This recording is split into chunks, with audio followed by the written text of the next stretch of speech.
चलिए अब शुरू कर सकते हैं। अभी मजा आएगा ना भिड़ो। भाई तुम लोग ना इतना अकाउंटेबिलिटी की बात करते हो। तुम्हारा जो चमन नेताजी हैं वो अब तक पता नहीं 80-100 के बराबर इलेक्शन हार चुके हैं। तुम्हारे पार्टी में अकाउंटेबिलिटी नहीं है, किस मुंह से भाई दूसरे लोगों से अकाउंटेबिलिटी की बात कर रहे हो? तो भाई मजा आया। ये एसआईआर के लिए पार्लियामेंट के बाहर खड़े होकर एसआईआर लोकतंत्र पे वार, ये खड़गे जी और बाकी पूरा इनका मंडली खड़ा था और बोल रहा था कि एसआईआर तो लोकतंत्र पे वार है। ये अच्छा एसआईआर होता है महाराष्ट्र में जब डिमांड करते हैं चुनाव से पहले, ये बुरा एसआईआर हो जाता है जब ये बंगाल में होता है। ये 2004 से पहले 10 एसआईआर कराते हैं तो सेक्युलर एसआईआर होता है। आज अगर एसआईआर करवाया जाए सुप्रीम कोर्ट की निगरानी में तो बुरा एसआईआर। अब उन्होंने ब्राजीलियन मॉडल को खोजा। ब्राजीलियन मॉडल का तो मुझे नहीं पता, पर एक इटालियन मॉडल बताता हूँ, संजय जी को पता है। इटालियन मॉडल ये था कि 1968 में कोई आया शादी करके, 1980 में उनका नाम इलेक्टोरल रोल में आ गया और 1983 में जाकर वो भारत की नागरिक बनी। इसको बोलते Italian model of election fraud.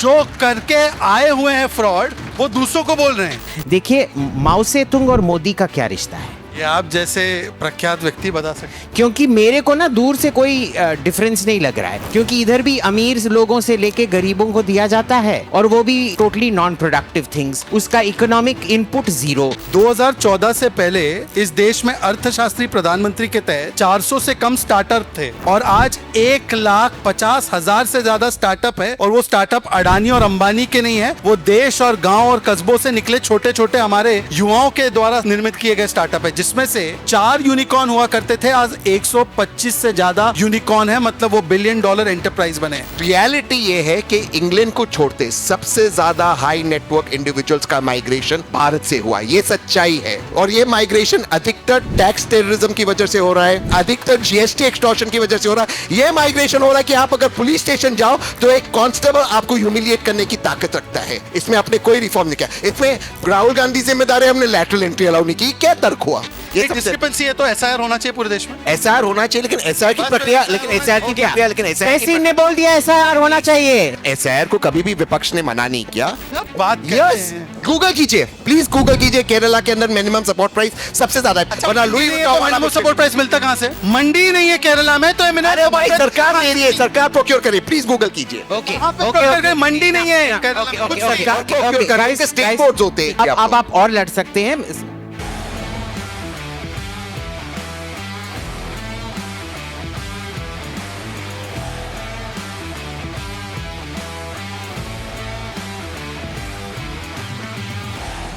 My honor to be here and thank you very much. Let me have the pleasure of shaking you by the hand, as a Brit would say. First of all, it's very hot in here, so let me just remove my.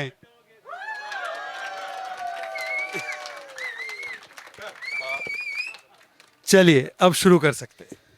देखिए, बुरी नजर वाले इनका dress काला। मेरे dress पे तो महंत भी है। हाँ, एंड याद रखिए रूल्स। सड़ा हुआ टमाटर, सड़ा हुआ अंडा ओके, पर ये कश्मीर नहीं है तो नो पत्थर। एंड मोस्ट नंबर ऑफ सड़ा हुआ अंडा टमाटर विंस। ऑल्सो जूते फेंकने हो तो minimum 1 lakh and only pairs can be thrown. ठीक है, ये बाटा प्यूमा ये सब नहीं चलेगा, समझ रहे हो ना? अब वो सब हम देख लेंगे, अगर फिट भी नहीं होगा बेच देंगे। हाँ, no problem. Exist Chanel and Louis Vuitton, Louis Vuitton. Louis Vuitton। और अगर साइज फिट नहीं होगा भाई, ये अपने गर्लफ्रेंड महुआ मोइत्रा है उनको दे देंगे। तो देखिए, किससे शुरू करूं? राइट से शुरू करूं या लेफ्ट से शुरू करूं? Left, okay. भाई तुम लोग ना इतना अकाउंटेबिलिटी की बात करते हो। तुम्हारा जो चमन नेताजी हैं वो अब तक पता नहीं 80-100 के बराबर इलेक्शन हार चुके हैं। तुम्हारे पार्टी में अकाउंटेबिलिटी नहीं है, किस मुंह से भाई दूसरे लोगों से अकाउंटेबिलिटी की बात कर रहे हो? मतलब अभिजीत का पूरा सवाल ये हुआ कि अभिजीत को अगर खाना पकाने नहीं आता और आप रेस्टोरेंट में गए तो आप शेफ को नहीं बोल सकते कि खाना ठीक से नहीं पका। ये क्या लॉजिक हुआ भाई? ये क्या लॉजिक हुआ? आपको इलेक्शन खाना पकाने की तरह लगता है, कुकिंग वोट्स। उनको तो पकौड़ा की तरह लगता है, पकौड़ा तल नहीं, उनको इलेक्शन लगता है। बट नो, पॉइंट इज कि अकाउंटेबिलिटी होनी चाहिए और हम मांगेंगे अकाउंटेबिलिटी।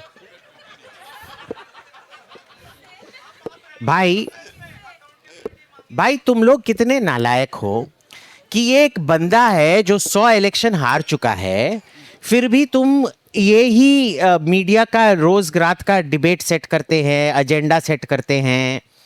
तुम क्यों मीडिया का नैरेटिव छीन नहीं पाते हो? देखिए ऐसा है, सबसे पहले तो मैं जयपुर डायलॉग्स और संजय दीक्षित जी को धन्यवाद देना चाहता हूं कि चलो कम से कम अभिजीत और संजय जी तेजस्वी और तेज प्रताप को एक मंच पे नहीं ले पाएंगे, पर पूना वाला बंधु एक साथ आ चुके हैं। कुरुक्षेत्र की भी भूमि पर एक साथ ही थे, पर पांडव धर्म के लिए लड़ रहे थे और कौरव तो खैर चलिए। देखिए ऐसा है, आज मैं इसलिए विलंब हुआ 5-6 मिनट क्योंकि मुझे अभी फ़ोन आया चैनलों से, सर आपको पता चला? मैंने बोला क्या? राहुल जी, मैंने बोला क्या? राहुल जी पंचमढ़ी में जंगल सफारी पर गए हैं। सोचिए बिहार में चुनाव चल रहे हैं, आज आखिरी दिन है कैंपेनिंग का, पूरे एनडीए के नेता, यहां तक कि अभी मैं देख रहा था नारा लोकेश सन ऑफ चंद्रबाबू नायडू, आंध्र प्रदेश की पार्टी, वो भी एनडीए के लिए कैंपेनिंग कर रही है, और राहुल गांधी बिहार की जनता के बीच में नहीं है, वो जानवरों के बीच में है। तो मुझे लगता है कि जंगल राज तो है ही वो, और जंगल सफारी तक का सफर है। पर देखिए राहुल गांधी जी के लिए हम जिम्मेदार नहीं हैं। मैं तो पूछना चाहता हूं तहसीन से, तहसीन क्योंकि परिवार के बहुत करीबी है, जब एक व्यक्ति बार बार चुनाव हारता है और कांग्रेस में इतने सारे प्रतिभाशाली लोग भी हैं, कुछ तो छोड़कर दूसरी पार्टियों में भी चले गए, तो राहुल गांधी को एलओपी लीडर ऑफ पार्टी बनाओ, लीडर ऑफ पर्यटन बनाओ, पर उनको आप जिम्मेदारी देते हैं और वो जिम्मेदारी कभी निभा नहीं पाते। तो दरअसल कांग्रेस को जवाब देना है कि एक प्लेयर, अभी उन्होंने बोला कि खाना बनाते हैं कोई तो खाना खराब होता है, तो आप बता नहीं सकते खाना खराब है? अरे जिसको खाना पकाना आता नहीं उसको किचन में काहे खड़ा कर रहे हो? इसका तो जवाब दो। जवाब दीजिए जरा। हाँ नहीं देखिए, इन्होंने क्या कहा क्या नहीं कहा मुझे नहीं पता कि नहीं सीधे बोला, जो ठीक से खाना पका नहीं सकता है उसको काय का बावर्ची बना के रखा है। अच्छा ठीक है, देखो अब अगर मैं बावर्ची नमक के बदले एमएसजी डालता है या शुगर, ठीक है, वो यू कैन अंडरस्टैंड, ठीक है। अगर वो थोड़ा तीखा ज्यादा कर देता है, तीखा कम कर देता है, थोड़ा फीका कर देता है, ये कैन अंडरस्टैंड, पर ये पकाना ही नहीं जानता है। बट यहां पर जो बावर्ची है, सॉरी नहीं इटालियन भी तो खाना ही है। हाँ। तो नहीं, बात ये नहीं है, बात ये है कि जब तक ये सरकार है ये सिर्फ चाहती है कि दूसरों को अपने जलेबी पका कर दे, और कोई सीधी बात इसको करनी नहीं है। तो जलेबी नहीं जलेबी तो हम भी कर रहे थे, इसलिए हमने देखा अपने चुनाव के वक्त हम गए जलेबी बनाने। आपने देखा कि नहीं देखा? हाँ देखिए जलेबी मैं मानता हूँ, ये वो मैं अच्छी जलेबी बनाया हमने। आपने अभी देखा नहीं है, अभी मैं टिक्का कबाब बर्रा कबाब कैसे बनाने वाला हूँ इनका, पर आप ये सारी बातें मुझे नहीं सुननी है। आप पहले हमारी सारी दीजिए। भाई मेरा सरनेम पूना वाला है, मुझे ये सारी बातें नहीं सुननी है। आप छोड़ना कबाब आप ये बताइए कि आपके नेता को कैसे नेता बना के रखा है जब वो इलेक्शन जीत नहीं सकते?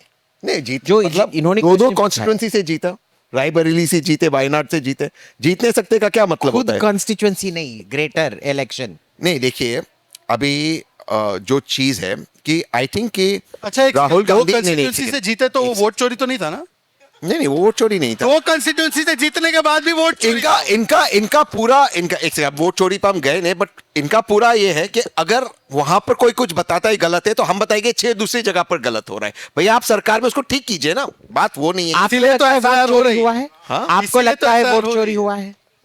मुझे लगता है कि डिस्क्रिपेंसीज है, डिस्क्रिपेंसीज में बहुत ज्यादा है, और डिस्क्रिपेंसीज से बातचीत होनी चाहिए। डिस्क्रिपेंसीज का ये मतलब नहीं है कि आप कह दो कि यहाँ पर भी वायनाड में भी डिस्क्रिपेंसीज है, रायबरेली में भी है, तो कैसे हुआ? आप सरकार में डिस्क्रिपेंसीज को आपको समाप्त करना आपका कर्तव्य है। ये डिस्क्रिपेंसी है तो एसआईआर होना चाहिए पूरे देश में। एसआईआर होना चाहिए, लेकिन एसआईआर की प्रक्रिया, तहसील ने बोल दिया एसआईआर होना चाहिए। एसआईआर को कभी भी सरकार एसआईआर को कभी भी विपक्ष ने मना नहीं किया। एसआईआर के अंदर अगर आप आधार कार्ड को एक्सेप्ट नहीं करो, एसआईआर के अंदर आप एपिक कार्ड को एक्सेप्ट नहीं करो, वही कार्ड जो आपने दिया, अब हम आते हैं, आपको सुप्रीम कोर्ट का डंडा मिला, उसके बाद आप एक्सेप्ट करते हो। अब इसके अंदर आते हैं, देखिए एक बहुत महत्वपूर्ण चीज है, आदरणीय चीफ इलेक्शन कमिश्नर ने कहा कि एपिक कार्ड के अंदर 0 नंबर हाउस ये होता है उन लोगों का जिनके पास घर नहीं होता, जो सड़क पे रहते हैं, फुटपाथ पे रहते, उनको हम 0 नंबर कार्ड देते हैं।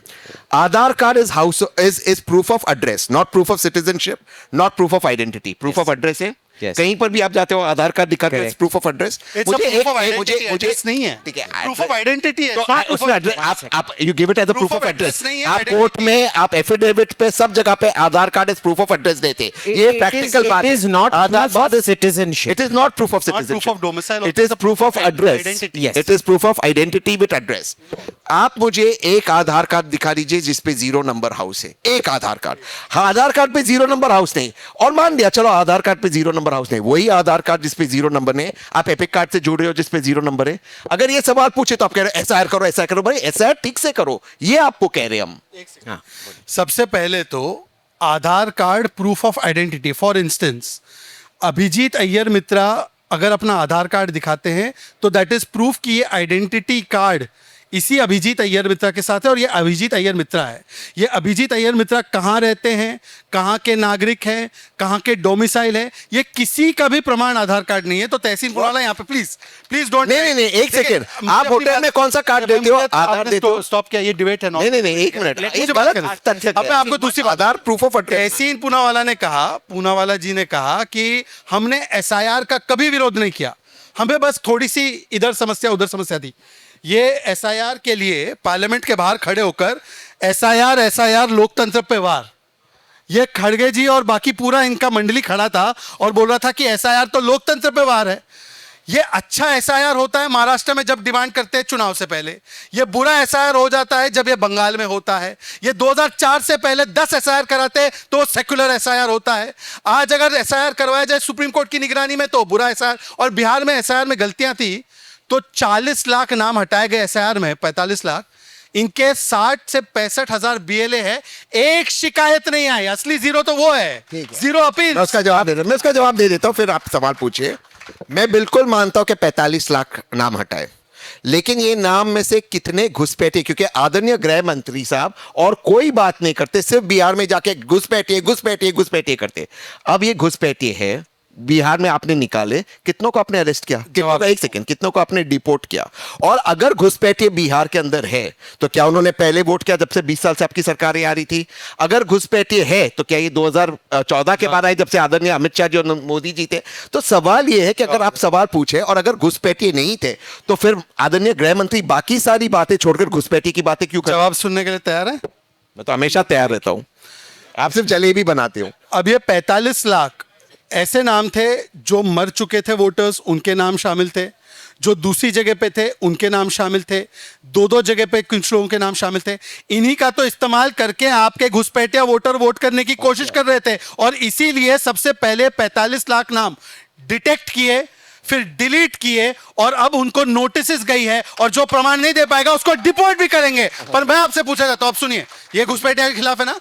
गुलाम अहमद मीर का स्टेटमेंट अभी फैक्ट चेक कर लीजिए, झारखंड में बोला था घुसपैठियों को गैस सिलेंडर देंगे। तहसीन पूनावाला के सबसे अच्छे मित्र कांग्रेस पार्टी में, नहीं राहुल गांधी नहीं, सैम पित्रोदा कहते हैं कि घुसपैठिए आ गए तो आने देना चाहिए, क्या दिक्कत है? मैं तो बांग्लादेश को अपना घर समझता हूं। और इनकी तीसरी सबसे अच्छी दोस्त सैदा हमीद, प्लानिंग कमीशन की सदस्य थी, भारत की नहीं बांग्लादेश की। वो कह रही है कि बांग्लादेशी घुस के आ भी गए तो ये पूरी दुनिया हम सबकी है, एक उम्मा है, आ गए तो रहने दीजिए। अब आप मुझे बताइए कि सैम पित्रोदा सही है, अगर गलत है तो निकालिए पार्टी से। जस्ट फॉर द रिकॉर्ड, मैं भी बांग्लादेशी हूँ। Just for the record, you look like अ बांग्लादेशी। ये अच्छा कैजुअल तरीका है सवाल को डिफ्लेक्ट करने का। सैम पित्रोदा को कब निकाल रहे हो घुसपैठिया प्रेम के लिए?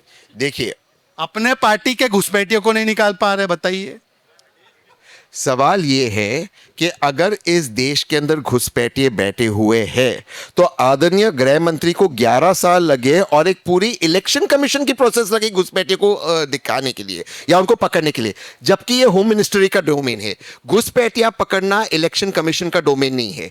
इलेक्शन कमीशन ये आपने कहा कितने निकाले? एक सेकेंड प्लीज, अब बीच में मत बोलिए। इलेक्शन कमीशन, इसीलिए एसआईआर का विरोध हुआ, इसीलिए ये जो आप कर रहे हो, इसलिए एसआईआर का डोमेन है देखना कि क्या आप वोटर हो या नहीं हो। घुसपैठिए का डोमेन सिर्फ और सिर्फ होम मिनिस्ट्री में आता है। अगर 11 साल के बाद और 6 साल के बाद आदरणीय गृह मंत्री होने के बाद उनको यह नहीं पता कि घुसपैठिए है या नहीं, उनको इलेक्शन कमीशन की जरूरत पड़ती है यह ढूंढने के लिए कि एक भाई या एक बहन वो जिंदा या मरे हुए और उसके बाद वो घुसपैठिए है या नहीं है, तो मुझे लगता है इससे ज्यादा असफलता होम मिनिस्ट्री की नहीं हो सकती। अच्छा, मैं सिर्फ इनसे एक चीज पूछना चाहता हूं कि इंडो बांग्लादेश का बॉर्डर जो था वो अभी बंगाल का हिस्सा छोड़कर, क्योंकि वहां पर तो टीएमसी की सरकार है, अभी 95% उसकी फेंसिंग हो गई है। यूपीए के 10 साल में कितनी फेंसिंग की? ये बीएसएफ लीजिए ना, सुन लीजिए। और जब बीएसएफ का जुरिस्डिक्शन 50 किलोमीटर तक बढ़ाने की बात हुई तो बंगाल ने अपोज किया, कांग्रेस संचालित पंजाब ने उसको अपोज किया। तो क्यों आप अपोज कर रहे थे? तो एक तरफ घुसपैठियों को सिलेंडर भी देना है और जब चुन चुन कर घुसपैठियों को चिन्हित करके निकाला जाता है तो उनके लिए रोना भी रोना है। और हमने रोहिंग्या को इंटरनल नेशनल सिक्योरिटी थ्रेट घोषित किया है। पता है इसका विरोध किसने किया? कांग्रेस के इकोसिस्टम के प्रशांत भूषण ने जाकर पिटीशन डाली कि रोहिंग्याओं को यहां पर जीने का अधिकार है। इसलिए तहसीन पूनावाला जयपुर डायलॉग में आकर जयपुर डायलॉग वाली बातें करना, बरखा जी के प्लेटफॉर्म पर जाकर बरखा जी को जो पसंद आए वो बातें करना, ये दोहरा चेहरा कब तक अपनाओगे? एक सेकंड, मेरा कब तक अपनाओगे? देखिए, बरखा जी मेरी बहन है and I take strong objection to this. मैं इसमें कुछ कहने वाला था बट देखिए, सिंपल सवाल है। मेरा दोहरा चेहरा है। तो हरदीप पुरी जी जो फ्लैट्स ट्वीट कर रहे थे, रोहिंग्या के लिए 1 बेडरूम फ्लैट बनाया विद फुल फैसिलिटीज, उसको बाद में डिलीट किया जब आपके इकोसिस्टम ने उस पर ऑब्जेक्शन लिया। वो मैम ने किया था, वो डबल फेस हमारा। एक सेकंड सर, किरण रिजिजू जी जब 2018 में पार्लियामेंट में खड़े होकर के, बाद में उस स्टेटमेंट को चेंज करते, बाकी के स्टेटमेंट्स में जानता हूं कि 40-80% रोहिंग्या 2015 के बाद आए। ये पार्लियामेंट में कहा, वो एमओएस होम थे, तो वो हमारा दोहरा चेहरा था। रोहिंग्या आज अगर हमारे देश में, आपने उनको इंटरनल थ्रेट घोषित किया। We are not a signatory to the United Nations refugees convention, correct? आप लात मारकर बाहर निकालिए। उसके लिए आप प्रशांत भूषण कोर्ट में गया, तो भैया आप निकालिए ना उनको बाहर। क्यों नहीं निकालते आप बाहर? उसके लिए भी अमित शाह जी को मेरी जरूरत है, उसके लिए भी आपको इसी की जरूरत है। बहुत अच्छी बात है। मैं तो सिर्फ एक बार कहता हूं, तहसीन पूनावाला इतने कमिटेड है ना, तहसीन पूनावाला की कमिटमेंट को सराखों पर रखता हूं। एक बार राहुल गांधी से बुलवा दीजिए, वी आर फॉर एनआरसी। एक बार राहुल गांधी से बुलवा दीजिए इनका देश में। अच्छा सुन लीजिए, पूरी तो बात सुनिए। वो बिल्कुल सही कहा, स्टेटमेंट बिल्कुल सही था। वो कोई भारतीय जनता पार्टी के शासित प्रदेशों से अंदर नहीं आए हैं। जिस प्रदेश में आज भी ऐसी सरकार है जो घुसपैठियों को हर तरीके का आइडेंटिटी कार्ड बना के देना चाहती है, आज भी वहां से घुसपैठ हो रही है, पर कम मात्रा में हो रही है क्योंकि आज एक ऐसी सरकार है जो घुसपैठियों को टॉलरेट नहीं करती। और मैं तो केवल तहसीन से एक चीज कहना चाहता हूं, मैंने आपको ऑफिशियल बयान सुनाया है कि घुसपैठियों को, इलीगलों को हम लोग गैस सिलेंडर देंगे। गुलाम अहमद मीर का स्टेटमेंट, एक बार कांग्रेस पार्टी कह दे कि मैं स्टेटमेंट का खंडन करती हूं, बिल्कुल नहीं बोलेंगे। झारखंड बोला था, पर अभी तक तहसीन उसको कंडेम नहीं करेंगे। पर तहसीन, मैं आपसे एक दूसरी चीज पूछना चाहता हूं। तहसीन पूनावाला 1 साल पहले आते थे तो बोलते थे ईवीएम खराब है, ईवीएम में गड़बड़ है। अब ईवीएम को पूरी तरह से क्लीन चिट देने के बाद अब कह रहे हैं वोटर लिस्ट खराब है। भाई अगर ईवीएम खराब थी तो वोटर लिस्ट में कौन गड़बड़ी करेगा? अगर हर बटन दबाने से वोट बीजेपी को आ रहा था तो वो कौन सा मूर्ख है जो ईवीएम को मैनिपुलेट करने के बाद फिर वोटर लिस्ट भी मैनिपुलेट करेगा? और वोटर लिस्ट मैनिपुलेट करने के बाद हम लोग की 240 सीट आती है और फिर भी वो कहते हैं कि चुनाव भी हम जीते और वोट चोरी भी हो चुकी है। ईवीएम को लेकर प्रश्न उठने चाहिए और ट्रांसपेरेंसी के क्वेश्चंस है। ईवीएम के सवाल खुद मैंने इलेक्शन कमीशन के अंदर पूछा था और उसके अब तक जवाब नहीं आए और कोई उसका जो हमको कहा गया था कि हैक करो, हमको परमिशन नहीं दी गई। लेकिन ईवीएम को लेकर 2 जो हमारी सजेशंस है अब तक इलेक्शन कमीशन ने नहीं माना है। 2 सजेशंस ये है कि जो वीवीपैट निकलता है बाहर, वो एक ऐसे पेपर पे निकलता है जिसकी इंक 4 महीने में उसकी इंक चली जाती है, उसकी इंक डिसअपियर हो जाती है। वो जो जिस तरह का मेडिकल पेपर होता है अगर आप सन में देखो तो 4 महीने में इंक डिसअपियर हो जाती है। वो नॉन डिसअपियरिंग पेपर के ऊपर इंक रखे और वो जो वीवीपैट का बारकोड हो वो बारकोड ईवीएम के साथ मैच हो। पहली बात ये है। दूसरा हमारा सजेशन था कि 100% काउंटिंग हो। मैं जानता हूं कि इंडियन स्टैटिस्टिकल इंस्टीट्यूट ने कहा कि 1% या 5% से ठीक होता है, लेकिन आप 100% काउंट कर दीजिए ताकि सारी जो ये बातें आती है खत्म हो जाए। तीसरी मेरी बात है कि आज हमारे पास इस तरह की टेक्नोलॉजी है कि वोटर लिस्ट, क्योंकि आपका सवाल वोटर लिस्ट को भी लेकर था, कि उसके अंदर हम मशीन रीडेबल लिस्ट करें। उसमें आदरणीय चीफ इलेक्शन कमिश्नर कहते हैं अगर वोटर लिस्ट की कॉपी आपको मशीन रीडेबल दे दी, आप सेंट्रल डेटा में उसमें चेंज कर सकते हैं। कोई बात हुई, कोई तर्क हुई। जब पूरी दुनिया में ये टेक्नोलॉजी है, आज हम ईवीएम पे क्यों गर्व करते हैं कि हमारे पास ऐसी टेक्नोलॉजी है दुनिया में किसी के पास नहीं, और ईवीएम से हम फ्री एंड फेयर इलेक्शन कराते हैं। ये इलेक्शन कमीशन का ऑफिशियल स्टेटमेंट है। तो जब इतनी हाई लेवल टेक्नोलॉजी है हमारे पास, तो वोटर रीडेबल मशीन क्यों नहीं हो सकता जिसपे हम फिजिकली वोटर लिस्ट चेक नहीं करें, मशीन के थ्रू चेक करें? हम उसमें टेक्नोलॉजी को इंटीग्रेट क्यों नहीं करा सकते? These are very logical question. जब भी आपको सवाल लॉजिकल पूछे, आपको सिर्फ हंसना है, आपको उसको डिफ्लेक्ट करना है। आप लॉजिकल सवालों के जवाब दीजिए। अभी तहसीन ने कहा, और एक पॉइंट बाय पॉइंट जाते हैं। उन्होंने पहले कहा, सुन लीजिए तहसीन, अभी तहसीन ने कहा कि वीवीपैट की पर्चियां इस प्रकार की है कि 4 महीने बाद वो गायब हो जाएगी। सुन लीजिए, मैजिक पेपर पे होता है वो। तो ये तर्क और ये तर्क की 100% वीवीपैट की काउंटिंग होनी चाहिए, ये दोनों तर्क इनसे ज्यादा काबिल वकील कपिल सिब्बल ने सुप्रीम कोर्ट के सामने आर्ग्यू किया, और सुप्रीम कोर्ट ने बोला कि इस प्रकार के बेतुके सवाल खड़े करना इलेक्शन प्रोसेस पर सवाल खड़े करना है। अबे सुप्रीम कोर्ट को भी नहीं मानेंगे, नहीं मानेंगे सुप्रीम कोर्ट। हाँ, पर एक चीज मैं आपको जरूर सुनाना चाहता हूं। ईवीएम से पहले किस प्रकार की वोटिंग होती थी, जरा आप ही सुनिए। लोकसभा चुनाव, देखो मैं ये नहीं मानता हूं कोई कि ईवीएम में कोई उस तरीके की गड़बड़ी होती है। कैसे होती है बेईमानी? शायद वोट जाता, जैसे देखो पहले क्या होता था, क्योंकि मैंने प्रत्यक्ष भी देखा है कि भाई आए, हम लोगों ने ठप्पे लगाए, ठीक है, 100 वोट पड़े, उसके बाद हम लोगों ने 25, 30, 50 वोट अपनी तरफ से डाल दिए, जो जिसको हम लोग क्या करते थे, डंप हो गया बूथ, यूपी की भाषा में। अब और वोट कैप्चरिंग कह लो, डंपिंग कह लो। तो खुद कांग्रेस के नेता बता रहे हैं कि कैसे ईवीएम से पहले, और केवल संदीप दीक्षित ने नहीं, कीर्ति आजाद ने, जी परमेश्वर ने, सबने बताया कि बूथ कैप्चरिंग कर करके हम चुनाव जीते थे। उनको यह सिस्टम चाहिए, पर वो ईवीएम जिस पर 41 बार सुप्रीम कोर्ट ने बोल दिया है कि कोई गड़बड़ी नहीं हो सकती, वो नहीं चाहिए। और दूसरी बात, इन्होंने कहा print readable, machine readable format नहीं है। भाई साहब, आप अभी अभी चेक कर लीजिए, जो वोटर लिस्ट होता है सबको पीडीएफ कॉपी मिलती है, इलेक्ट्रॉनिक पीडीएफ कॉपी मिलती है, जो सुप्रीम कोर्ट ने मैंडेट किया है 2018 से, वही तरीके से मिलती है। और अगर ये चाहे तो उसमें से भी निकाल सकते हैं। मैं तो बोलता हूं इनसे कि अब उन्होंने ब्राजीलियन मॉडल को खोजा। ब्राजीलियन मॉडल का तो मुझे नहीं पता, पर एक इटालियन मॉडल बताता हूं, संजय जी को पता है। इटालियन मॉडल यह था कि 1968 में कोई आया शादी करके, 1980 में उनका नाम इलेक्टोरल रोल में आ गया, और 1983 में जाकर वो भारत की नागरिक बनी। इसको बोलते Italian model of election fraud. जो करके आए हुए हैं फ्रॉड, वो दूसरों को बोल रहे हैं। तो मैं तहसीन आपसे सिर्फ इतना पूछना चाहता हूं, पहले तो ये बता दीजिए कि एक व्यक्ति जो नागरिक नहीं था वो इलेक्टोरल रोल में कैसा है? देखिए, पहले मैं बोलना चाहता हूं, सोनिया हमारी माँ है, हम सबकी माँ की तरह हैं, and I strongly condemn the vituperative attack on honourable Shrimati मैंने सोनिया किसी गांधी। का नाम नहीं लिया, पर आप समझदार हैं, समझदार को इशारा काफी है। देखिए, जब कोई सवाल पूछते, आज हम विपक्ष में होकर सरकार से, सरकार का ये जवाब होता है कि आप सुप्रीम कोर्ट चले जाइए, सुप्रीम कोर्ट ने ये कहा, सुप्रीम कोर्ट। तो 1980 में हमने रोका था कि आपको सुप्रीम कोर्ट जाते पूछने को, क्यों नहीं गया आप? कैंसिल हो गया वो? नहीं, कैंसिल हो गया वो। फिर हो गया ना कैंसिल, तो हो गया ना कैंसिल, तो फिर आप क्यों उस बात को उठाते? हो गया ना कैंसिल, तो फिर आप क्यों उठा रहे हो उस बात को? सेकेंड चीज, कोई ये नहीं कह रहा यहाँ पर, एक सेकेंड आप जवाब सुनिए, कोई ये नहीं कह रहा कि दोबारा से बैलेट पे जाना है, किसी ने ये नहीं कहा। हमारी यार, आप हर चीज में इंटरप्ट करोगे। Let him finish. इतना एक्साइटेड मत हो जाओ, मैं जानता हूं संजय जी आगे, इतना एक्साइटेड मत हो जाओ। सुन लीजिए बातें। हम कह रहे हैं कि ईवीएम में ट्रांसपेरेंसी होना चाहिए। अब ईवीएम में हर सवाल का जवाब ये नहीं हो सकता आप सुप्रीम कोर्ट क्यों नहीं जाते, एसआईआर को सुप्रीम कोर्ट क्यों मॉनिटर करिए। हमको सुप्रीम कोर्ट जाना पड़ा क्योंकि आप आधार और एपिक कार्ड एक्सेप्ट नहीं कर रहे थे। चीफ इलेक्शन कमिश्नर ने सुप्रीम कोर्ट को रॉन्ग कोर्ट किया। 2018 का जिस जजमेंट की बात कर रहे, कमलनाथ वाली जजमेंट की, उसके अंदर कहीं ये नहीं दिया गया है कि मशीन रीडेबल लिस्ट नहीं हो। उसको चीफ इलेक्शन कमिश्नर ने कहा कि प्रिवेसी का इशू है, बहन का इशू है, बेटी का इशू है, भाभी का इशू है, हम जाते नहीं आपके घर की बहन बेटियों के फोटो बाहर है। ये किस तरह के तर्क रख रहे हैं? सवाल ये है कि हम इलेक्शन को ज्यादा ट्रांसपेरेंट कैसे बनाए।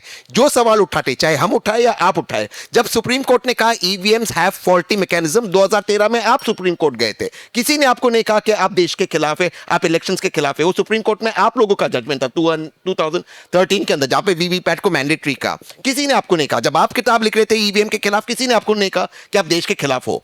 बार बार ये एक परसेप्शन बनाना कि कोई भी हम सुझाव दे हम देश के खिलाफ है, इसका आप एसआर क्यों नहीं कर देते? आप सुप्रीम कोर्ट क्यों नहीं जा सकते? देश का आम नागरिक को वही ट्रांसपेरेंसी मिलनी चाहिए। हर आम नागरिक नहीं जा सकता सुप्रीम कोर्ट। एक प्रैक्टिकल बात Okay, कीजिए आप। now can we're moving on to the next topic, but I just want to say something.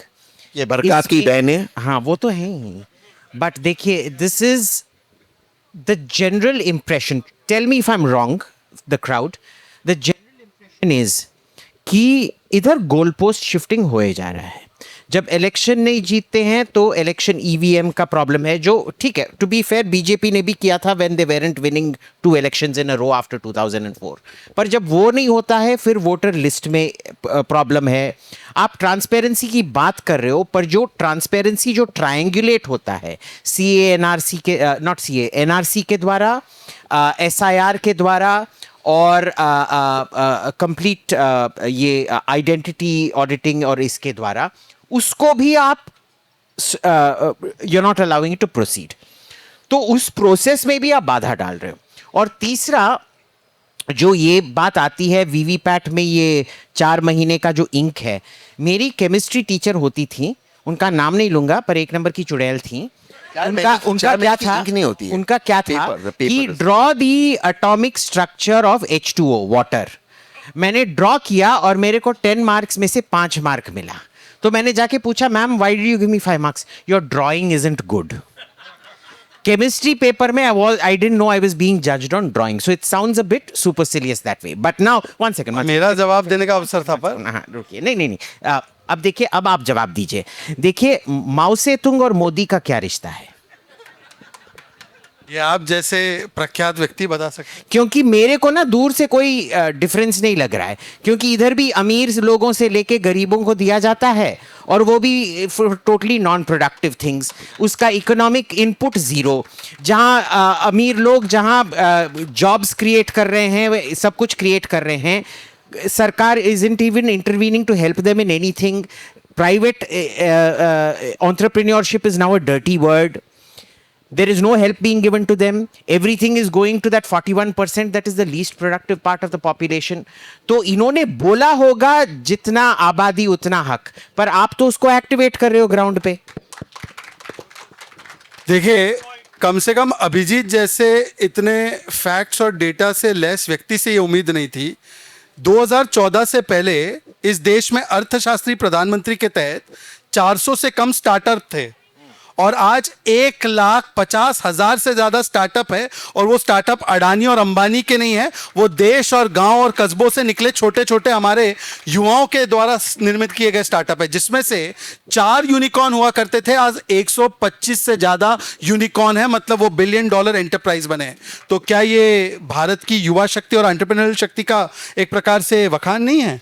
क्या ये उसको अनलीश करना नहीं? सुन लीजिए, मेरी बात सुन लीजिए।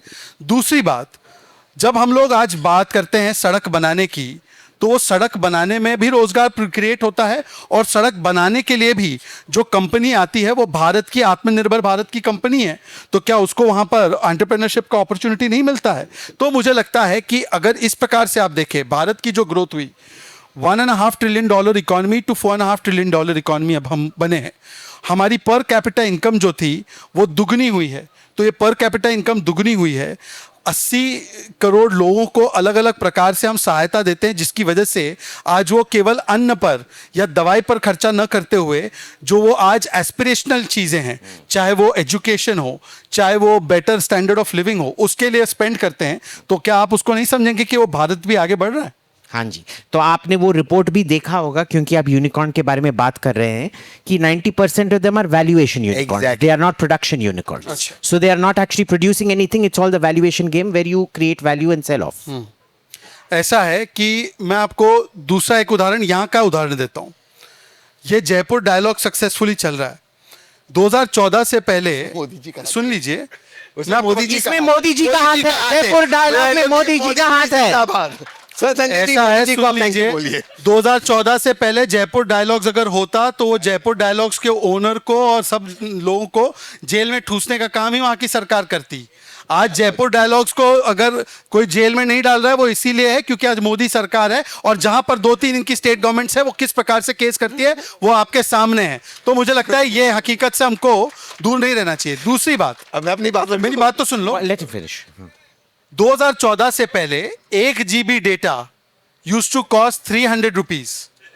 It was the most expensive thing, और एवरेज कंजम्पशन अगर आप देख लो 150 GB, तो the cost of internet for an individual would have been 45,000 rupees.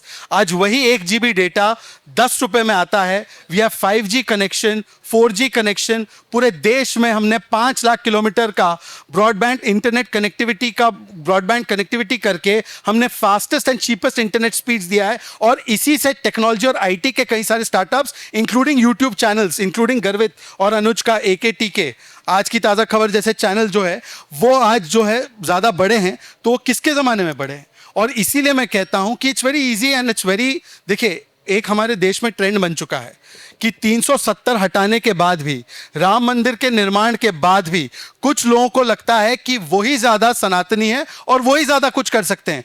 मैं उसको डिनाई नहीं करता, एस्पिरेशन हमेशा होनी चाहिए, पर बिना बिल्डिंग की फाउंडेशन तैयार किए टेरेस नहीं बनाया जा सकता। आज बिल्डिंग की फाउंडेशन और बिल्डिंग खड़ी हुई है, उसी के आधार पर आप टेरेस का सपना देख रहे हो। बताइए तहसीन जी, इन्होंने इसके पहले सॉरी पास्टर डिक्सन, आप बताइए पहले कि क्या अगर कांग्रेस का सरकार होता आप जेल में होते, हाँ या ना? आपने किया था ना जयपुर, यहाँ कांग्रेस की सरकार थी और वो 2018 to 2023 कांग्रेस की सरकार थी और वो जेल में नहीं थे। अब बताइए।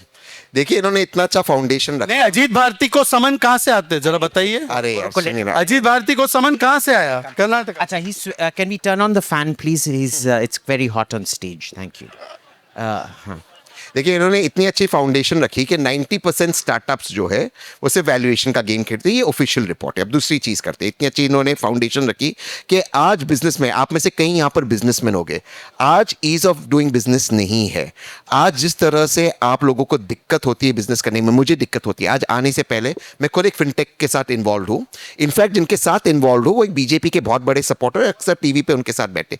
जिस तरह के रेगुलेशंस एक्स्ट्रा बढ़ गए, जिस तरह के हमें तकलीफें हो रही है, जिस तरह के बाबूदम बढ़ गया है देश के अंदर, हर सोल्यूशन के लिए एक प्रॉब्लम कर रहे हैं। गवर्नमेंट का एम अच्छा होगा, गवर्नमेंट का एम होगा कि हमें कुछ तरह देश को आगे बढ़ाना है, और ये हर सरकार का एम होता है। लेकिन जिस तरह से अभी ब्यूरोक्रेसी हावी है हमारे देश के अंदर, माफ करना Sanjay ji, but the point is it is cross, जिस तरह से, नहीं माफ करना क्योंकि आपके कई मित्र हैं, जिस तरह से जुडिशरी का एक हो चुका है कि जुडिशरी हमारे देश के अंदर हर प्रॉब्लम के अंदर सोल्यूशन क्रिएट करती है, इन्होंने उसके बाद कोई काम नहीं किया है। आज हमारे टैक्सेशन के रेट्स देखिए, 12 लाख तक ये कहते कि हमने टैक्स को माफ किया, एक्चुअली माफ नहीं किया। 12 लाख तक आपको टैक्स नहीं लगता। उसके अंदर किस तरह के आपको किस तरह के पेपर्स देने पड़ते, किस तरह के उन्होंने एक्सेप्शंस लाए, किसी को वो नहीं मिल रहा है। आज आपके जीएसटी में लगातार हमारे बोलने के बाद इन्होंने थोड़ी सी सुधार की, उसका क्रेडिट तो लिया, लेकिन उसको बोलने के लिए इतने सालों के बाद आपने उसके अंदर सुधार किया। आज इस देश में एक व्यक्ति को अगर 100 रुपया खर्च करना है, उसको 150-160 रुपये कमाना है, लेकिन 150-160 रुपये कमाने के बाद आपको उस लेवल की सुविधाएं नहीं मिलती जो एक विकसित देश के अंदर आपको मिलना चाहिए। भगवान न करे अगर बाहर किसी का एक्सीडेंट हो जाए, एम्बुलेंस टाइम पर नहीं आएगी, आप सरकारी अस्पताल में नहीं जाओगे। That is the reality. Reality है कि हर सोल्यूशन के अंदर ब्यूरोक्रेट्स प्रॉब्लम करते हैं और बहुत सारी चीजें। और इस देश में अगर मोदी जी को कहीं से दिक्कत आएगी, वो निर्मला सीतारमण जी की मिनिस्ट्री और फाइनेंस मिनिस्ट्री से दिक्कत आएगी। जिस तरह से फाइनेंस मिनिस्ट्री एक्सटॉर्शन और जिस तरह से जीएसटी एक्सटॉर्शन के पीछे लगे, आप सब बिजनेसमैन हो, जीएसटी का नोटिस आ जाता है, फॉर सिली रीजन जीएसटी का नोटिस आता है। किसी देश में जीएसटी क्रिमिनलाइज नहीं है, ये नहीं होना चाहिए। आपके जीएसटी ट्रांजैक्शन के अंदर इंस्पेक्टर आकर बैठ जाता है, आपके ट्रांजैक्शंस देखता है। These are problems. आप कहते हो हमने 18% से 5% कर दिया, इनपुट क्रेडिट मिल रहा है। अगर आप एक रेस्टोरेंट का उदाहरण दें, आपको 5% टैक्स लगा दिया। एक सेकंड, लास्ट लाइन से अपनी बात समाप्त करता हूं। एक रेस्टोरेंट का उदाहरण ले, 5% आपने जीएसटी कर दिया, आपने सब उसको आपने जयपुर डायलॉग में अन्य जगहों पे आपने उसके प्रचार कर दी। लेकिन जो रेस्टोरेंट का मालिक है, रेस्टोरेंट लेता है, उसके रेंट पे जीएसटी 18% बढ़ता है। जो सामान खरीदता है उस पर जीएसटी बढ़ता है। इनपुट क्रेडिट आप दे ही नहीं रहे हो, उसमें नुकसान हो रहा है, जीएसटी का लोग आके उसमें रेट Point करते हैं, made. That is your problem, you have not made ease of अभी बिजनेस। नहीं, ईज ऑफ डूइंग बिजनेस तो तब था जब 30% से ज्यादा सैनिटरी पैड पर टैक्स हुआ करता था, आज 0% है। ईज ऑफ डूइंग नहीं, अब बताता हूं मैं आपको। सीमेंट पर 30%, इलेक्ट्रॉनिक आइटम्स पर 30 to 35%, हर एक वस्तु पर 30 to 35% था। और जब इसका आज रेट 5 से लेकर 12% के बीच में हुआ है तो वो कहते हैं कि बहुत ज्यादा जीएसटी है। मैं इनसे पूछ रहा था, तो कर्नाटका में तो इनकी सरकार है ना, सबसे ज्यादा वाटर का टैक्स, सबसे ज्यादा गार्बेज कलेक्शन का टैक्स, सबसे ज्यादा पेट्रोल पर वैट, सबसे ज्यादा डीजल पर वैट, सबसे ज्यादा हेल्थ चार्जेस, सबसे ज्यादा मेट्रो फेयर, सबसे ज्यादा बस फेयर कर्नाटका में। कर्नाटका में सबसे ज्यादा सिविक प्रॉब्लम्स पॉटहोल्स के। भाई साहब, आप बाकी सब तो छोड़ दीजिए, आप पॉटहोल्स कर्नाटका के फिक्स कर दीजिए ना। बेंगलुरु में पॉटहोल्स फिक्स करने के लिए कोई नहीं है, और जब वहां पर ब्लैक बक कंपनी बोलती है पॉटहोल्स और सड़कें ठीक कर दो, तो बोलते हैं कि भगवान भी पॉटहोल्स फिक्स नहीं कर सकता। ये हमको बता रहे हैं ईज ऑफ डूइंग बिजनेस। मैं तो इनसे सिर्फ इतना पूछना चाहता हूं, तहसीन पूनावाला, आप बस इतना बता दीजिए कि लाइसेंस राज में इस देश को जकड़ के रखा था। लाइसेंस राज, जिसका मन करे, इंदिरा गांधी जी का मन करे, राजीव गांधी जी का मन करे, उनकी सरकार का मन करे, केवल उसको बिजनेस करने का अधिकार मिले। और आज जब ईज ऑफ डूइंग बिजनेस है कि कोई भी अपना बिजनेस शुरू कर सकता है, तो उनको वो पता लगता है कि वो तो बहुत एंटी बिजनेस है। और प्राइवेट सेक्टर के इतने बड़े पैरोकार या सरोकार है ना, तो चलिए मैं इनका तो नहीं पूछता हूं, कांग्रेस पार्टी का तो खैर कोई स्टैंड नहीं है। आपके कई साथी बोलते हैं प्राइवेट सेक्टर में रिजर्वेशन होना चाहिए, आप स्वीकारते हैं? Absolutely not. तो फिर कांग्रेस Absolutely पार्टी उनके not. साथ सत्ता में क्यों रहती है? कांग्रेस पार्टी उनके साथ गठबंधन क्यों करती है? कांग्रेस पार्टी के पास से आकर बोलेंगे कि हम प्राइवेट सेक्टर के खिलाफ है, रोज आकर अडानी का पैसा राजस्थान में लेंगे, अडानी का पैसा लेंगे तेलंगाना में, अडानी का पैसा लेंगे छत्तीसगढ़ में, अडानी को गाली देंगे, अंबानी की शादी में पूरा लालू परिवार जाएगा शामिल होने के लिए, अंबानी को गाली देंगे और फिर आकर बोलेंगे हम प्राइवेट सेक्टर के साथ हैं। यह कहने के बाद कि प्राइवेट सेक्टर में रिजर्वेशन होना चाहिए। तो आप बता दीजिए कि कांग्रेस पार्टी का स्टैंड क्या है? मैं तो अपना स्टैंड बड़ा क्लियर है, हम तो संवैधानिक व्यवस्था के साथ है। आप बताइए कांग्रेस पार्टी का स्टैंड क्या है? 1 second. So, just a check here, like I gave Tehseen earlier. It seems to me the entire line of argument is कि भाई तुम चमन हो, हम थोड़े कम हैं. 1 second. There are still unanswered questions from him. उन्होंने basically ये बोला था कि ये भाजपा की सरकार नहीं है, ये IAS की सरकार है with outside support from BJP. Because I think, tell me everyone here who has felt the sting of a public government official making life difficult for you, put your hands up. See? This is the number of people. It's not it is a minority, but it is a very substantial minority. Will you agree that the hold of the bureaucracy on people without any accountability or say change in service rules has become almost Indira Gandhi-esque? Now, if Tehseen Poonawalla is not two-faced, when सुन लीजिए, इनकी सरकार ने lateral entry लाने की शुरुआत की थी bureaucracy में, लैटरल एंट्री से लोगों को लाना। वही पॉलिसी जब लैटरल एंट्री की कंटिन्यू की गई, तो Tehseen Poonawalla, tell me, you and the entire Congress opposed it, yes और नो? यस और नो? यस। ये रिफॉर्म चाहते हैं, ये रिफॉर्म चाहते हैं। दूसरी बात, मैं जवाब देता हूँ। नहीं मैं ये जवाब तो देखो, यहां पर बैठ, मैं वही कह रहा हूं ना, मैं जवाब देता हूँ। एक जयपुर डायलॉग्स का है, जयपुर डायलॉग वाला मास्क उठाना, और जो जीएसटी की स्टेट जीएसटी होती है, स्टेट जीएसटी के ऑफिसर्स होते हैं। कर्नाटका में एक केस आफ्टर केस है कि कैसे वहां पर स्टेट जीएसटी के ऑफिसर्स हैरेस कर रहे हैं वहां के बिजनेसमैन को। क्या किया आपने? कुछ जवाब नहीं देना है। जयपुर डायलॉग्स का फेस डालना है, फिर जाएंगे मोजो प्लेटफॉर्म पे, मोजो प्लेटफॉर्म का फेस डालना है, फिर जाएंगे एनडीटीवी पे, एनडीटीवी प्लेटफॉर्म का फेस डालना है, फिर जाएंगे रिपब्लिक पे, रिपब्लिक प्लेटफॉर्म का। ये फेसेस छोड़ो और असलियत बताइए ना, आपका असली स्टैंड क्या है, उस पर बताइए। चलिए। अच्छा, इसमें पहला मैं कंफ्यूज हूँ, एनडीटीवी वाले में कौन सा फेस है? अडानी वाला फेस है, लिबरल वाला फेस है? वो बता दो। ये आपको भी बताना चाहिए कि आपको कब से बुलाना शुरू किया। सुनिए ना, मोर इंपॉर्टेंट देखिए, इनका सारा आर्ग्यूमेंट है कि मैं खराब हूं। भैया, आप जीते के आप अच्छे हो, मैंने कोई चीज अपोज की, भाई सरकार में तो आप हो, आप इसका दंका पीटते रहते हो कि मैं सबसे पावरफुल व्यक्ति हूं, सबसे पावरफुल सरकार हूं, जो चीज होगी उसका आप दंका पीटते हो, तो फिर आप उसका क्रेडिट लीजिए ना। मेरा तो काम है अपोज करना। अगर मैं गलत अपोज कर रहा हूं, सरकार ये जनता मुझे हरा देगी और हरा रही है। आप मेरे दर की वजह से एनआरसी नहीं करा रहे हो, आप मेरी वजह से एनआरसी नहीं करा रहे हो। प्रधानमंत्री जी का स्टेटमेंट है, सुनिए, प्रधानमंत्री जी का स्टेटमेंट है, ना कोई एनआरसी की बात हुई थी ना एनआरसी होगा, मेरी वजह से नहीं कर रहे हो। फार्म लॉज आए, मैंने अपोज किया, मैं कह रहा हूं प्रधानमंत्री जी लेके माफी मांगे, मेरी वजह से, तो आप कहां से पावरफुल हो गए? आप मान लो आप मेरे बिना सरकार ही नहीं चला सकते, मान लो ना आप सबसे पावरफुल, फिर मत बोलो आप सबसे पावरफुल हो, बोलो मैं ही सरकार चला रहा हूं। मेरी एक सेकंड सर, एक सेकंड, लास्ट लाइन। रियलिटी ये है कि इंग्लैंड को छोड़ते सबसे ज्यादा हाई नेटवर्क इंडिविजुअल्स का माइग्रेशन भारत से हुआ, ये सच्चाई है। और ये माइग्रेशन अधिकतर टैक्स टेररिज्म की वजह से हो रहा है, ये माइग्रेशन अधिकतर जीएसटी एक्सटॉर्शन की वजह से हो रहा है, ये माइग्रेशन हो रहा है कि आप अगर पुलिस स्टेशन जाओ तो एक कांस्टेबल आपको ह्यूमिलिएट करने की ताकत रखता है। People are getting humiliated. इसमें आपने कोई रिफॉर्म नहीं किया, इसमें राहुल गांधी जिम्मेदार है, हमने लैटरल एंट्री अलाउ नहीं की, क्या तर्क हुआ? मैं तो बोलता हूं बाकी के माइग्रेशन छोड़ो, पहले राहुल गांधी चुनाव के समय माइग्रेट ना करे, उसकी व्यवस्था कर लो भाई। राहुल गांधी माइग्रेट कर लेते हैं चुनाव के टाइम पे, वो भी सुन लीजिए, अब मेरी बात पूरी होने दीजिए। The problem in these kind of debates is, Congress party का एक क्लियर कट स्टैंड है।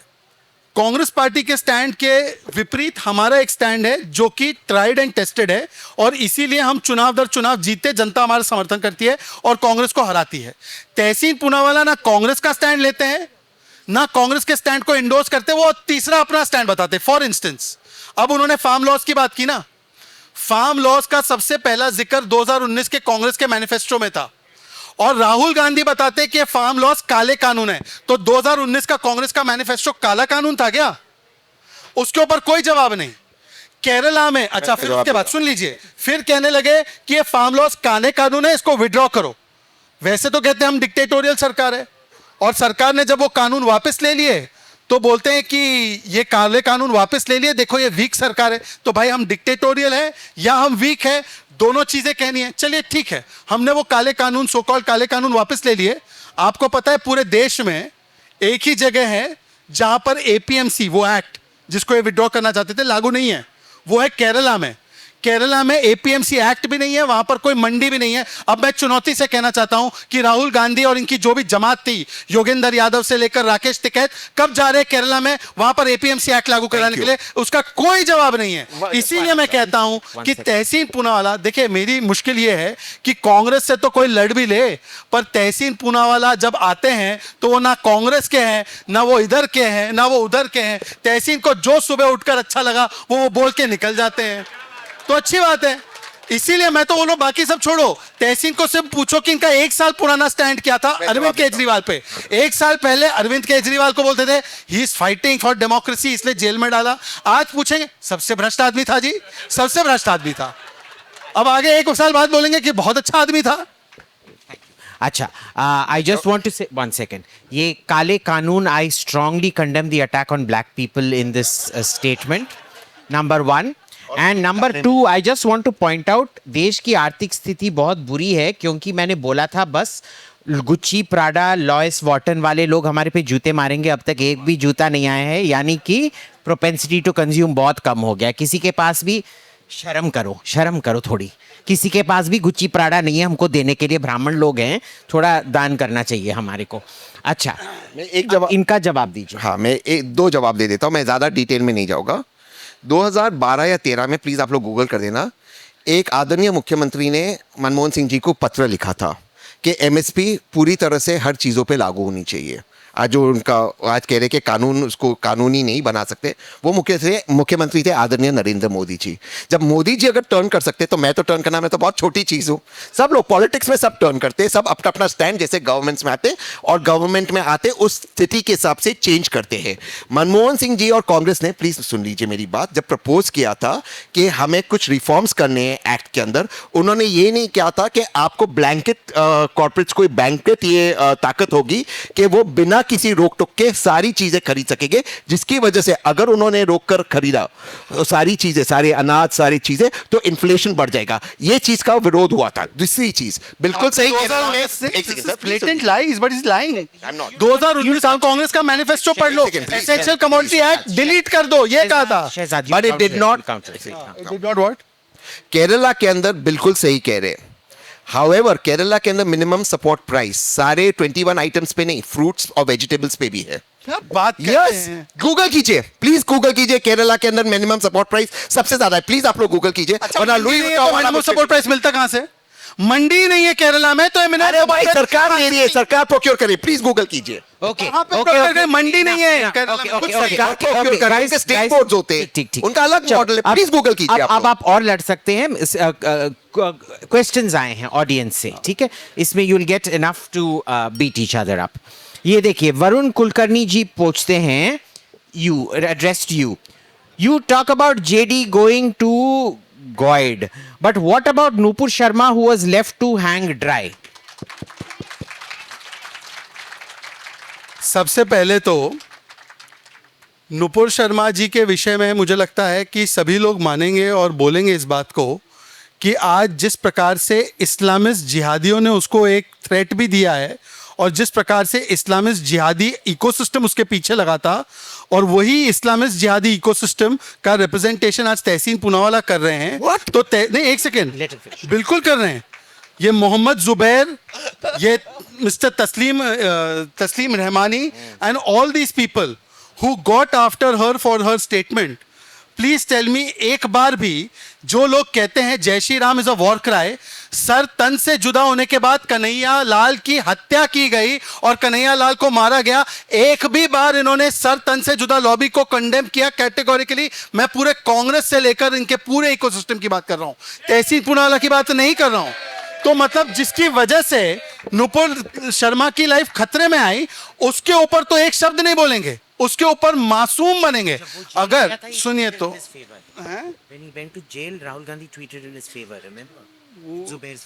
एग्जैक्टली जुबैर के फेवर में, जिसने पूरे सिस्टम को ऑर्केस्ट्रेट किया, उसके फेवर में तो राहुल गांधी ने ट्वीट किया।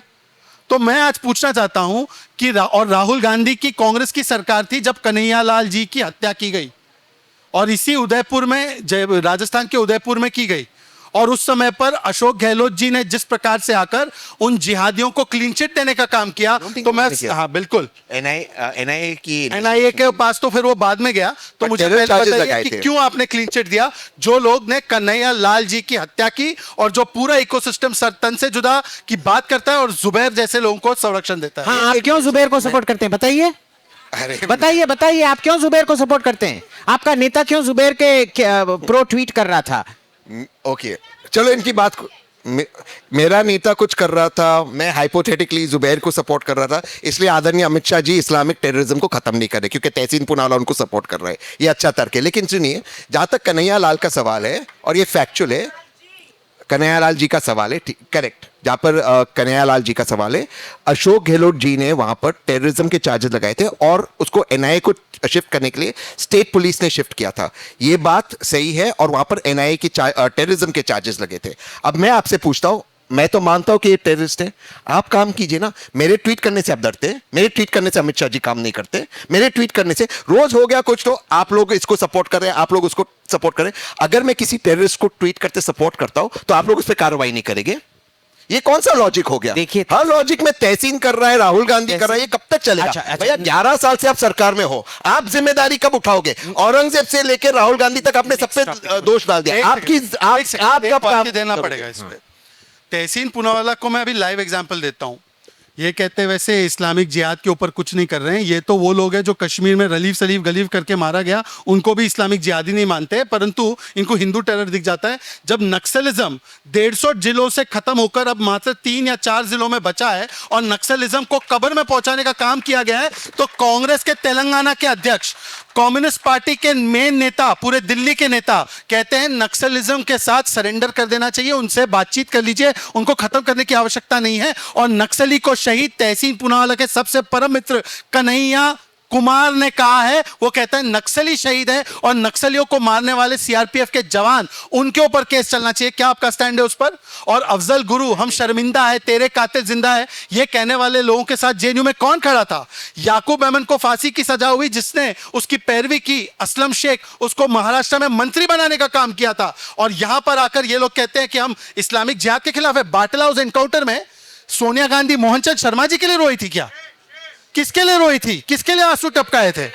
बताइए, बाटला हाउस एनकाउंटर में आंसू किसके लिए निकले थे? बाटला हाउस की बात करना चाहते हो? One- एक सेकंड, नहीं, One करते second. बाटला हाउस की There's बात। lots एक of सेकंड, questions. एक सेकंड, There's एक lots last- of last- questions. Batla house की बात हुई। सलमान खुर्शीद ने स्टेटमेंट दिया था कि सोनिया जी ने रोई थी, ये जो बाटला हाउस एनकाउंटर हुआ उन लोगों के लिए जिनको एनकाउंटर में मारा गया था। दरअसल सच्चाई ये, प्लीज आप लोग गूगल करना, मोहनचंद शर्मा जी को सबसे हाईएस्ट गैलेंट्री अवार्ड मिला उस वक्त के उनके फ्यूनरल में। हाँ, उस वक्त के उनके फ्यूनरल में वर्तमान चीफ मिनिस्टर और home minister, MOS home minister के थे। सोनिया जी ने उनकी पत्नी को पत्र लिखा कि आपके पति का बलिदान व्यर्थ नहीं जाएगा। उस वक्त के प्रधानमंत्री ने उनकी पत्नी को पत्र लिखा और हाईएस्ट गैलेंट्री अवार्ड दिए। और जो बात सिर्फ सलमान खुर्शीद जी ने, दिग्विजय सिंह जी ने भी की थी, उस वक्त जनार्दन द्विवेदी थे कांग्रेस के मीडिया के इंचार्ज, उन पर एक्शन ली गई। प्लीज आप लोग गूगल करना। ठीक है, मैं मानता हूं ये पॉलिटिकली कांग्रेस को डैमेज हुआ था, लेकिन सच्चाई से आप अलग नहीं जा सकते। अब मैं आपसे एक second, It's very unfair to all the other people asking the questions. Salman Khurshid को पार्टी से निकाल दिया होगा ना अभी तक तो। सोनिया गांधी के बारे में झूठ बोला भाई। बताइए, सलमान खुर्शीद को निकाला कि नहीं निकाला? नहीं, उनको देखिए आपने तो पहले इनको भी नहीं निकाला है, जो बीजेपी एजेंट है मिस्टर वो क्या, Sam Pitroda. I'm sorry, I think he's a BJP agent. He's the best campaigner. But then I also think Rahul Gandhi is a BJP agent, so that's a different matter. But Tehseen, why do people have a problem in showing their face at time of casting the vote, but not at the airport or while getting ID? No, you don't have a problem. The problem is that police is not allowed to see it. जो वहाँ पे officers हैं, अगर महिला है खास करते तो सिर्फ महिला देखेंगे, चाहे वो हिंदू महिला हो या मुस्लिम महिला हो, बुरखा में हो या घूंघट में हो या कोई किसी में जाए। That is the issue. तो महिला, But Abhijit, you see, this is a big problem. Tehseen again comes and says कि हमें कोई प्रॉब्लम नहीं है, पुलिस को नहीं देखना चाहिए, अधिकारी को देखना चाहिए। Chief election commissioner Gyanesh Kumar ने बोला कि आंगनवाड़ी की सेविकाएं चेक करेंगी, चाहे हिंदू हो, चाहे मुस्लिम हो, चाहे पर्दानशी हो, चाहे वो उनका घूंघट हो। पर समाजवादी पार्टी के लोगों ने बिहार के चुनाव में इंटरव्यू करते हुए लिखा कि बुरखे वालियों का जो है चेकिंग नहीं होना चाहिए। और तहसीन पुनावाला आके कहते नहीं, और आरजेडी ने कहा कि हमें इस चीज पे ऑब्जेक्शन नहीं है। आरजेडी ने कहा कि ऑब्जेक्शन नहीं है। बीच में नहीं, आरजेडी ने कहा कोई ऑब्जेक्शन नहीं है। भाई, आरजेडी समाजवादी के साथ गठबंधन नहीं करेगी, कांग्रेस पार्टी उस स्टैंड को रिटरेट भी करेगी। तहसीन पुनावाला आकर कहेंगे हमको कोई प्रॉब्लम नहीं है। प्रॉब्लम नहीं है तो बताइए कि समाजवादी पार्टी का खंडन क्यों नहीं किया Congress? So I just want to point out that he's representing the Congress, not अरे वो तहसीन पुनावाला कांग्रेस को भी नहीं करते रिप्रेजेंट। तहसीन पुनावाला रिप्रेजेंट स्वतंत्र, तहसीन पुनावाला नाम का टापू है। सब लोग तहसीन के लिए वोट करो, सेंट्रिस्ट तहसीन जिंदाबाद। हाँ, तहसीन जी ये बताइए, is Mr. Shashi Tharoor, will he continue in the Congress? Honest answer, I think it will up to Kerala elections. I think up to Kerala elections. Honest answer. But इसमें एक add करो. I think I really feel Shashi is a friend of mine. I think he's very very talented. और मुझे लगता है, और मैं बहुत जिम्मेदारी से कह रहा हूँ कि जिन लोगों ने उस प्रेस कॉन्फ्रेंस में इस तरह की बात की, हाँ he's gone here, terrorist, ये वो लोग अपने घर में सोसाइटी का चुनाव नहीं जीत सकते। तो जो लोग चुनाव नहीं जीत सकते, एक 4 टाइम एमपी पर प्रश्न नहीं उठाना चाहिए। हाँ, और उस पे आपने जिसने भी वो क्वेश्चन पूछा था, आपने नाम नहीं लिखा था। अच्छा, ठीक है। For Tehseen again, in case Congress way to win an election, do you personally think Rahul Gandhi can actually make a good PM? He claims he is not responsible to maintain democracy and he is not aware of his job description, and will Congress ever declare publicly show us the MOU that was signed with the Chinese Communist Party? In my opinion, अब ये MOU का political opinion है, तो वापस वो कहेगी कि आपका opinion है, but ये political opinion है, because I'm nobody to tell them to show, no. Politically, क्योंकि इसका नुकसान होता है, या तो सरकार डंडा लगाते दिखाए या तो इनको दिखाना चाहिए, इस बात खत्म हो जाएगी। दोनों में से एक है, ये political opinion है। जहाँ तक सवाल है राहुल गांधी जी का, आई डोंट नो वो प्रधानमंत्री बनेंगे, हाइपोथेटिकल सिचुएशन है, लेकिन 40 साल से उनके परिवार से कोई बना नहीं है प्रधानमंत्री। बट वो हाइपोथेटिकल है, तो उस पे मैं कैसे बताऊं? अरे पर एक सेकेंड, उसमें भारत का प्रधानमंत्री लिखा ही नहीं था। उसमें लिखा था प्रधानमंत्री बन सकते हैं कि नहीं। हम तो भारत के लोग हैं, हमसे भारत की बात करते हैं। अभी आपको विदेश में घूमने की आदत है, देखिए तो आप मैं पूछिए। देखिए भारत की मेरा बात करो। ओपिनियन है कि श्री राहुल गांधी जी युवा हृदय सम्राट मोस्ट क्वालिफाइड हैं प्रधानमंत्री बनने के लिए। मैं उनका हार्दिक समर्थन करता हूं। राहुल गांधी जिंदाबाद। देश के नेता कैसे हों? राहुल गांधी जैसे हों। अब हाँ और वैसे many people have told me I look like Rahul Gandhi and I sound like Rahul Gandhi, so yeah okay. Handsome. I am more handsome, thank you. और मेरे सिक्स पैक एब्स भी बेहतर हैं। देखिए ये बीएन भारद्वाज जी आपसे पूछ रहे हैं, Shehzad ji you have to help me decipher this. Judiciary education क्या से मुद्दे पर अभी कॉन्क्रीट एक्शन क्यों नहीं हुआ? वर्ष व्यवस्था भी बदलने के लिए काफी है। वर्ष व्यवस्था भी बदलने के लिए काफी काफी है। है। कांग्रेस साल 11 वर्ष 11 वर्ष। वर्ष हाँ कांग्रेस आई इकोसिस्टम, एक साल इकोसिस्टम मानसिक basically the Congress is able to change things in a year, and why is the BJP not able to change things even after 11 years? Nehru ji रोक रहे। बाकी सब तो कहना नहीं है कुछ भी। मैं आपको केवल 2 उदाहरण देता हूं। जो कांग्रेस पार्टी पहले कहती थी, ये बोल रहे ना इकोसिस्टम लार्जर जो सराउंड सिस्टम है वो बदलने में क्यों इतना समय लग रहा है। जिस कांग्रेस पार्टी ने 2007 में हलफनामा देकर कहा था कि प्रभु श्री राम का अस्तित्व नहीं, आज वो कांग्रेस पार्टी के नेता यहाँ पर जो बैठे खासकर वो जय श्री राम के उद्घोष से शुरू करते हैं और मंदिर मंदिर जाने को मजबूर है। मुझे लगता है कि रोम रोम से राम राम तक आए हैं। ये सबसे बड़ा नैरेटिव और इकोसिस्टम चेंज है भाई। जो कांग्रेस पार्टी की शुरुआत हुई थी 1960s में, जवाहरलाल नेहरू जी ने कहा था कि भाई साहब ये आरक्षण नाम की चिड़िया होनी नहीं चाहिए, अंबेडकर जी गलत है। कांग्रेस पार्टी ने सबसे ज्यादा ओबीसी मंडल कमीशन आयोग का विरोध किया था। कांग्रेस पार्टी ने सबसे ज्यादा सामाजिक न्याय का विरोध किया था। आज वो कांग्रेस पार्टी चैंपियन बनती है ओबीसी की, जबकि देश में तीसरी बार ओबीसी प्रधानमंत्री चुनकर आए हैं रिकॉर्ड मार्जिन के बाद। तो ये कांग्रेस पार्टी का ही परिवर्तन हो रहा है। तो कांग्रेस पार्टी खुद कितना परिवर्तित हो चुकी है वो आप समझ सकते हैं। और देखिए जहां तक सवाल है जुडिशरी का या आप एजुकेशन सिस्टम का बात कर रहे हैं, इस देश में पहले कुछ चुने गिने आईआईटी आईआईएम होते थे। आज आईआईटी आईआईएम से लेकर सेंट्रल यूनिवर्सिटीज, मेडिकल सीट्स की कॉलेजेस, जितना इजाफा आज हम लोगों ने एजुकेशन में किया है। और हाँ, कुछ विषय ऐसे, जुडिशरी फॉर इंस्टेंस, जुडिशरी में अपॉइंटमेंट भारत की सरकार नहीं करती है, ये जुडिशरी अपना खुद का अपॉइंटमेंट करती है। वो एक लंबा विषय, मैं उसमें नहीं जाना चाहता, परंतु जहाँ जहाँ संभव था और जहाँ जहाँ हमारे पास राज्य सरकार भी थी वहाँ वहाँ हमने जिस प्रकार से इंफ्रास्ट्रक्चर पर और मूलभूत व्यवस्थाओं पर काम किया। इसीलिए तो आप देखिए कि राजस्थान सरकार अभी बनी है, हमारी छत्तीसगढ़ सरकार बनी है। अब उसके अलावा देखिए सरकारें रिपीट कितनी होती है। गोवा में सरकार रिपीट, मध्य प्रदेश में सरकार रिपीट, महाराष्ट्र में सरकार रिपीट, हरियाणा में रिपीट, असम में रिपीट। ये सरकार रिपीट होने का मतलब ये है कि लोगों ने न केवल 5 साल हमें मौका दिया है, पर काम से प्रभावित होकर सरकार बनाई है फिर से। और इनकी कोई सरकार रिपीट नहीं होती। 2011 से कोई सरकार and Tehseen question for you, Nivedita Sharma ji पूछती हैं, देखो आपको थोड़ा एम्बैरेसिंग नहीं लगता है जब राहुल गांधी हर इलेक्शन के बीच में और कोई भी बहाने फॉरेन चले जाते रहते हैं और किसी को पता नहीं चलता है? Isn't it embarrassing? आज भी जंगल safari it really shows off priorities, right? So my honest answer to it is, क्योंकि जब बिहार का चुनाव चल रहा था वो सारा वोट चोरी के उनके बाद और वो कोलंबिया गए थे, तो मेरा ऑनेस्ट वो ट्वीट भी था उस पर कि I think he should focus more. But अलग अलग लोगों का अलग अलग एक रूट होता है काम करने का। एक सेकंड सर, मैं जवाब दे दूं प्लीज। अलग अलग रूट होता है काम करने का। अगर वो उनको वो ठीक लगता है, मैं किसी के पर्सनल्स पे कमेंट नहीं करता, बट अगर मैं होता एलओपी तो मैं नहीं जाता। लेकिन मैं एक चीज पूछना था, मोदी जी इतने प्रभावित है हमसे, इतने प्रभावित है कि अभी कास्ट सेंसस भी कराने वाले मोदी जी, देख लेना। एक्सेलेंट। नाउ दैट वाजंट अच्छा। व्हेन विल योर घर वापसी हैपन? आस्क धीरज आहूजा। ये बहुत इंपॉर्टेंट सवाल है, घर वापसी। अभी अनफॉर्चुनेटली एक सच्चाई ये भी है कि बचपन से ही मेरे साथ रहा था, इसके जिंदगी के सारे अच्छे दिन मेरे साथ ही गुजरे। तो अब ये कहता है कि ये कह रहे कि हम मजबूर हो गए मंदिर जाने के लिए। जब छोटे थे तो मोदी जी की वजह से हमारे घर में दिवाली में लाइट लगती थी। मोदी जी की वजह से आप लोग पूजा करते थे, कोई भी हम लोग हिंदू भाई बहनों के साथ रहते थे, वो हमारे घर पे मोदी जी की वजह से।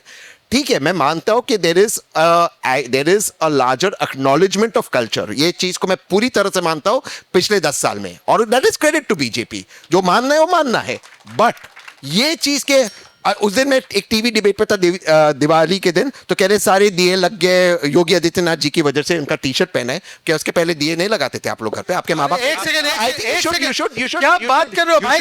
जिस सरयू नदी के घाट पर सरयू नदी के घाट पर राम भक्तों को गोलियों से मारा, पहली बार नहीं हुआ। सुनिए एक सेकंड, सुन लीजिए भाई। 70 साल तक राम मंदिर लटका अटका भटका पड़ा, कपिल सिब्बल को भेजकर बोला कि चुनाव तक टाल दीजिए इस मामले को, बोला राम जी का अस्तित्व नहीं, और राम मंदिर बनने के बाद बोलते प्राण प्रतिष्ठा नाच गाना था, राम मंदिर बेकार था, बोलते कि राम जी देवता नहीं है, प्रभु नहीं है, और फिर बोलते कि हम तो राम मंदिर के कभी खिलाफ नहीं थे। शहजाद, ये कौन सा तरीके का डबल स्टैंडर्ड अपना के आते हैं? Shehzad, Mr. Basu from Bangalore says that 2014 was for a government better than the UPA. 2019 and 2024 were for governments that were better than 2014 and 2019. When will you stop comparing yourselves with UPA? UPA के साथ कोई तुलना कर भी नहीं रहा। मैं आपको शुद्ध रूप से हमारा परफॉर्मेंस बताना चाहता हूं। हम लोग आज चौथे स्थान पर है अर्थव्यवस्था की दृष्टि से, 4th largest economy in the world, fastest growing large economy for the last 7 to 8 years। Inflation rate is now at 1.5-2%, last month का देख लीजिए 1.5% inflation, highest foreign direct investment, highest foreign exchange reserves, highest exports भी हमारा overall 9 to 10% बढ़ा है।